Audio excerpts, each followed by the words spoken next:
Earliest memory I have of motorcycles is when I was 4 5 years old. My father used to ride back from work on his Java, which had a unique sound.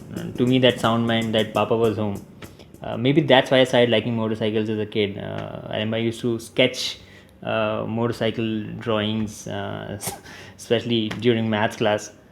So in school or college, I never had a motorcycle. I hoped that one day my time would come. So when I got my first job, the first thing I wanted was a motorcycle. I remember going to a dealership and falling in love with a blue Bajaj Pulsar 150. Um, I just had to have it. So I worked hard for like 4 5 years, I think, and finally in 2009, I got it. What a moment it was! Then a few years later, I went through some personal problems in life. I was literally slipping into depression and anxiety, and it was rock bottom for me. So at that point, I met a senior who, I don't know how he knew something was wrong with me. Um, he asked me, "What is it that you like to do? What's your favorite thing?"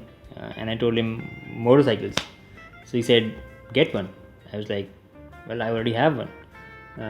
But he was like, "No, get a new one and get the best motorcycle in the market that you can afford." Um, I That's when I ended up buying the CBR250R, the Repsol limited edition. That was a new chapter in my life, right from that rock bottom to the change it brought. I really arrived at the motorcycling scene, made so many friends, did so many trips. I really started traveling a lot. There's so many rides that I did.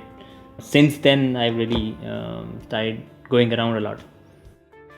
The one thing that's still missing is that I still don't have, the poster bike. I used to have a poster when I was in college of a Honda CBR, I think 1000RR, with red with black stripes. Uh, I still didn't have that. So in December last year, Honda guys invited all 250 owners to come check out their 650F. It was a Sunday morning. When I went there to the event, um, and there was a row of CBR650Fs of other owners and their test ride bikes.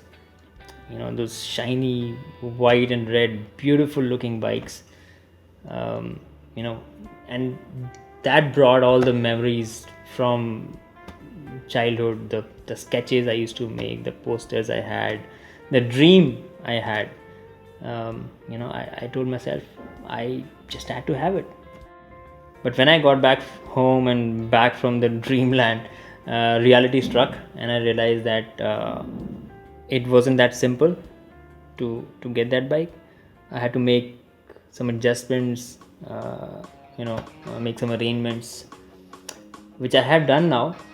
And today, it's still unbelievable to me, but it's true that my childhood dream of owning a superbike, an inline 4, is coming true finally.